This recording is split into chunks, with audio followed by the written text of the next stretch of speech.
आज हम एक ऐसी चीज पर बात करने वाले हैं जो शायद हम सब महसूस करते हैं। डिजिटल दुनिया में पढ़ाई या किसी भी काम पर ध्यान लगाना कितना मुश्किल हो गया है ना? हाँ बिल्कुल। ये आजकल की एक बहुत बड़ी चुनौती है। मतलब चारों तरफ डिस्ट्रैक्शंस है। Instagram, YouTube, WhatsApp. ऐसा लगता है ये सब हमारा ध्यान खींचने के लिए ही बने हैं। सही बात है। और ये सिर्फ इच्छा शक्ति की कमी नहीं लगती, इसका कुछ गहरा असर होता होगा दिमाग पर। ये लगातार नोटिफिकेशन, ये रील्स। हाँ बिल्कुल, गहरा असर होता है। देखिए, हमारा दिमाग ना गहरी सोच या जिसे डीप वर्क कहते हैं उसके लिए बना है। पर जब लगातार रुकावटें आती हैं, जैसे कोई नोटिफिकेशन आया, तो दिमाग उस गहराई तक पहुंच ही नहीं पाता। अच्छा। हाँ, और हर बार जब ध्यान टूटता है तो वापस उसी लेवल के फोकस पर आने में काफी वक्त और एनर्जी लगती है। इसे अटेंशन रेजिड्यू भी कहते हैं। मतलब पिछले काम का या उस रुकावट का कुछ अंश दिमाग में रह जाता है। तो ये एक तरह से दिमाग की प्रोडक्टिविटी कम कर देता है। हम्म, तो इससे निपटे कैसे? कोई तरीका है? मैंने सुना है पोमोडोरो तकनीक के बारे में। हाँ, पोमोडोरो काफी पॉपुलर है। क्या है ये? मतलब 25 मिनट काम, 5 मिनट ब्रेक। क्या ये वाकई काम करता है? सुनने में तो बड़ा सिंपल लगता है। हाँ, सिंपल है, पर इसके पीछे साइंस है। देखिए, 25 मिनट का छोटा टाइम स्लॉट है ना, वो दिमाग को भारी नहीं लगता। एक क्लियर एंड पॉइंट दिखता है, तो काम शुरू करना आसान हो जाता है, टालने की आदत कम होती है। अच्छा। और ये हमारे आजकल के थोड़े कम हो गए अटेंशन स्पैन के हिसाब से भी ठीक बैठता है। दिमाग छोटी देर के लिए फोकस रख पाता है। और वो 5 मिनट का ब्रेक भी जरूरी है, दिमाग को थोड़ा रीसेट करने के लिए। लेकिन उस ब्रेक में क्या करना है, ये भी जरूरी होगा? हाँ, बहुत जरूरी। अगर ब्रेक में फिर से फोन उठा लिया, रील्स देखने लगे, तो फिर वो ब्रेक नहीं रहा, वो एक और डिस्ट्रैक्शन बन गया। ब्रेक का मतलब है स्क्रीन से दूर हटना, शायद थोड़ा टहलना, पानी पीना। सही कहा, ये फोन वाली बात। इसी से जुड़ा है डिजिटल डिटॉक्स का आइडिया। क्या इसका मतलब है कि पढ़ाई के वक्त फोन बिल्कुल फेंक दे? हाँ, फेंकना तो शायद ज्यादा हो जाएगा, लेकिन हाँ, डिजिटल बाउंड्रीज मतलब सीमाएं बनाना बहुत जरूरी है। जैसे पढ़ते समय फोन को दूसरे कमरे में रख देना, या कम से कम उसे साइलेंट पर या एयरप्लेन मोड पर डालना। फोकस मोड भी होते हैं आजकल फोन्स में। हाँ, फोकस मोड भी एक अच्छा ऑप्शन है।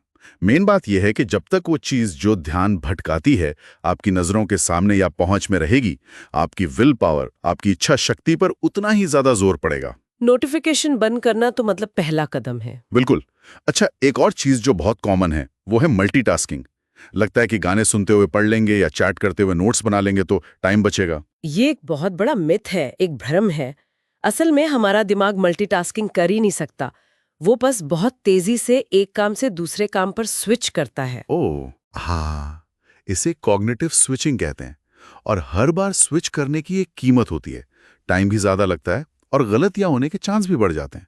तो असल में आप एक भी काम ठीक से नहीं कर पाते। मतलब एक समय पर एक ही काम करना ज्यादा बेहतर है, जिसे सिंगल टास्किंग कहते हैं। बिल्कुल, वही असली फोकस है। जब आप पूरी तरह से एक ही काम में डूबे हों।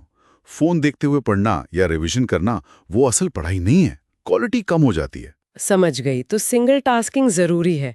इसके अलावा क्या हमारी डेली रूटीन और नींद का भी कोई रोल है इसमें? बहुत बड़ा रोल है। एक तय रूटीन, खासकर सोने जागने का, पढ़ने का एक फिक्स टाइम, ये दिमाग को एक तरह का स्ट्रक्चर देता है, अनुशासन लाता है। इससे मेंटल एनर्जी बचती है। अच्छा, कैसे? क्योंकि दिमाग को रोज ये सोचना नहीं पड़ता कि अब क्या करना है, कब करना है, उसे पता होता है। और नींद, नींद तो सबसे जरूरी है। कम से कम 7-8 घंटे की क्वालिटी स्लीप। हाँ, वो तो सुना है। नींद में ही दिमाग दिन भर की इंफॉर्मेशन को प्रोसेस करता है, मेमोरीज को कंसोलिडेट करता है और अगले दिन के फोकस के लिए तैयार होता है। अगर आप थके हुए हैं तो ध्यान लगाना वैसे ही मुश्किल हो जाता है। शारीरिक थकान का सीधा असर मानसिक फोकस पर पड़ता है। ये बात तो है। और इन सब चीजों को फॉलो करने के लिए पोमोडोरो, फोन दूर रखना, रूटीन बनाना, इसके लिए अंदर से मोटिवेशन भी तो चाहिए ना? आपने बिल्कुल सही पॉइंट पकड़ा। आत्म प्रेरणा यानी इंटरनल मोटिवेशन। अगर ये क्लियर नहीं है कि आप पढ़ क्यों रहे हैं, आपका लक्ष्य क्या है, बड़ा मकसद क्या है, तो बाहर के डिस्ट्रैक्शंस बहुत आसानी से हावी हो जाते हैं। अपना क्यों समझना जरूरी है और उसे ध्यान में रखकर छोटे छोटे लक्ष्य बनाना, यही चीज इन सारी तकनीकों को अपनाने और टिके रहने में मदद करती है। बिना अंदरूनी मोटिवेशन के ये सब बस बाहरी नियम बनकर रह जाते हैं, जिन्हें फॉलो करना बोझ लगता है। तो कुल मिलाकर ये डिजिटल जमाना एक सुविधा भी है और एक चुनौती भी।